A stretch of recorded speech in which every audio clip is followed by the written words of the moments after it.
Okay, let's get to work. 401k plans are an amazing way to save money. And the gist, as we all know, is money comes out of your pay, it goes into these investments. Now, where do you get the advice on what to invest in? Most people just go to the HR person and say, what should I do? And as I always say, bless their heart, the HR people do a lot of great stuff. And they say, well, most people do this. Now, they're not financial advisors, and they're trying to do the very, very best they can. And most people just do that, okay? But, check out another video we did on Aunt Millie. Anyway, most people don't get advice. They'll go online and they'll do a search. Did you ever search for something online when you were just asking a question? I got a wart.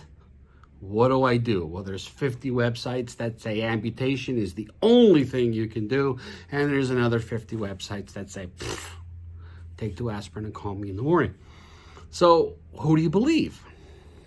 Well, the same thing is true with your 401k plan. There's a myriad of investments, and some have more than others, okay? And if you're investing long-term is, for me, long-term is 10 years or more. Intermediate is 5 to 10, and short-term is, 0 to 5, as far as a 401k is concerned, okay? If you're investing long-term, you can afford to ride the waves. And I hate those terms. I hate the terms that our industry uses, but you can afford to stand to lose in the event the market does do what it always will do, and that is correct, tank, albeit crash, whatever the vernacular you want to use. The problem is this. Number one, people use the 401k like a piggy bank. Right? You're 29 years old and you just got married and you want to start a family, so you want to buy a house. You need a down payment. You've got nothing saved. So you're going to go and whack this 401k because it's there. You got 30 grand in this 401k, and now you're going to pull the money out because you want to buy a house. Now, I get it. Sometimes you need the cash, and if it means you're not going to eat, it's a different story. And there's a whole nother teaching we're going to do on how to effectively withdraw from this thing. But if you are under this 59 and a half age, you are going to get whacked 10% from Uncle Sam and Aunt Iris. And you're also going to pay taxes on any growth. And actually, you're going to pay tax on all of it because it's coming out. And it was already pre-tax. We're going to go over all that in another topic too. But today, I just want to talk about some basics. So you pull this money out, probably a third of it's going to be gone. Gone. Now, if you lost a third in the stock market because the market crashed, some people would freak out. But yet, you want to pull this money out because you're buying something. Ooh, shiny. You want to buy something. So now, losing a third, ain't no big. Here's the thing. 401ks are probably the biggest investment you will have in your lifetime besides your house. You don't just dabble with this thing. You gotta get some data. First of all, you need to have a regular old savings account.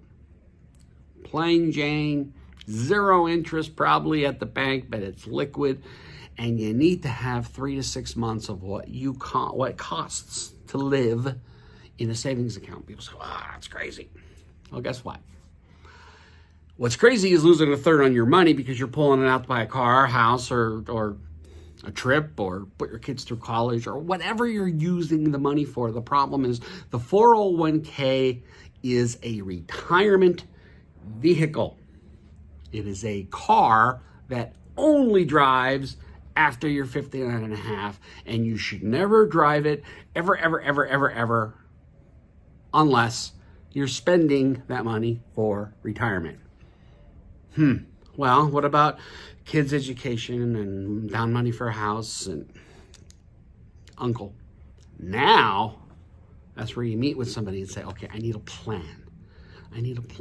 So instead of taking $200 a week out of my check, putting it in a 401k. I'm going to put, $30 a week into my savings account. I'm going to put a couple of bucks into the kids' college funds, and I'm going to have this intermediate fund for other stuff that's in the future.